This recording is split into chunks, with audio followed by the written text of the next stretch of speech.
महराज को कैद किया था। असल में ये वक्त की कैदी है। लोगों का नुकसान हुआ, परेशानी हमें नहीं, हमारे जैसे हजारों जेल की सलाखों के अंदर है। हम तो सुधार के लिए निकले थे,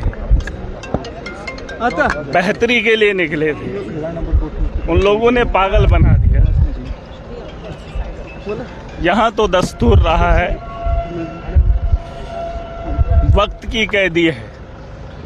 महराज कैद नहीं था, वक्त कैद था।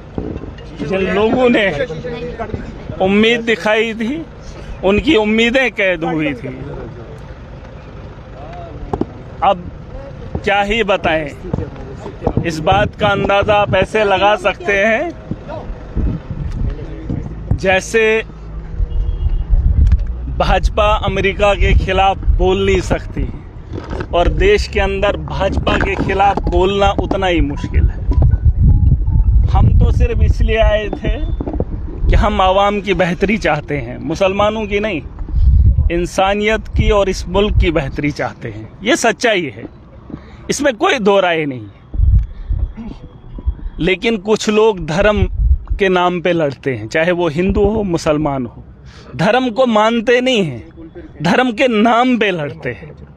अगर धर्म है तो धर्म पे चलना सीखो, और कोई भी धर्म ऐसा नहीं कहता है कि इंसानियत को खराब करने का काम करे।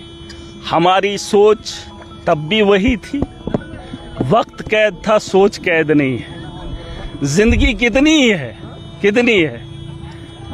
अरे मैं इधर हूं, जेल के अंदर रहा तो जिंदा रहा, बाहर होता मर भी जाता।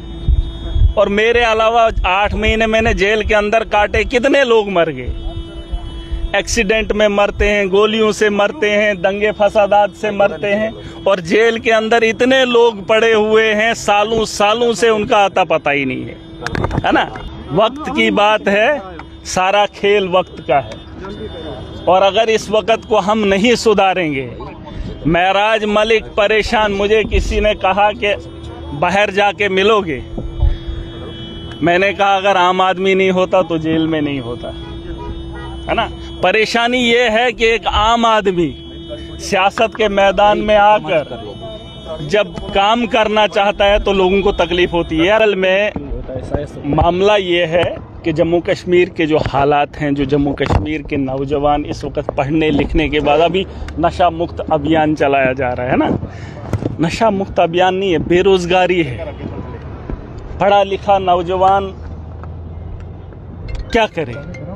अब माँ बाप कोशिश कर रहे हैं कि उसका बच्चा पढ़े लिखे, उसके बाद क्या है आप ही मुझे बताओ, उसके बाद हमारा फ्यूचर कहाँ है। बेरोजगारी इतनी है कि आम आदमी परेशान है, नौजवान परेशान है। यहाँ पर मैंने देखा, सरकार में जब गया, असेंबली में पहली बार गया, मैंने सोचा कुछ रिफॉर्म लाएंगे, लेकिन जिन लोगों के हाथ में इक़्तिदार है उनके पास पॉलिसी नहीं, तो कहाँ से हम लोग उठेंगे। इसलिए मैं कहता हूँ, जो लोग ताकतवर हैं, खुद को ज़हीन समझते हैं, वो घरों में बैठे हैं। और जब एक आदमी, एक नौजवान कोशिश करता है तो ये लोग उसे पागल बना देते हैं। अगर वो लोग जो ज़हीन तबका घरों के अंदर बैठा है, अगर वो समझदार है, तो वो अपने मुस्तकबिल के लिए, आवाम की बेहतरी के लिए घरों से बाहर निकलेगा। और मैं ये नहीं कह रहा हूँ कि वो लड़ाई लड़ेगा, किस किस्म की लड़ाई लड़ेगा। हम जिन लोगों से उम्मीद रखते हैं वो लोग हमारे काम करने के लिए तैयार ही नहीं है। हमारी सरकार बनी थी, दावे बुए हैं, चाहे किसी की भी हो, नेता कोई भी बना हो। मैं 8 महीने जेल के अंदर रहा, बताए कोई जम्मू कश्मीर के किसी भी असेंबली में कोई बेहतरी आई हो, किसी भी हॉस्टल में सुधार आया हो, किसी भी स्कूल को इन लोगों ने बेहतर किया हो, बड़ी खुशियां। अरे खुश, आज कुछ लोग कह रहे थे कि लोग खुश हैं, महराज मलिक बाहर आ गया। महराज मलिक के चाहने वाले खुश नहीं है, वो लोग खुश हैं जिन्होंने महराज को कैद किया था।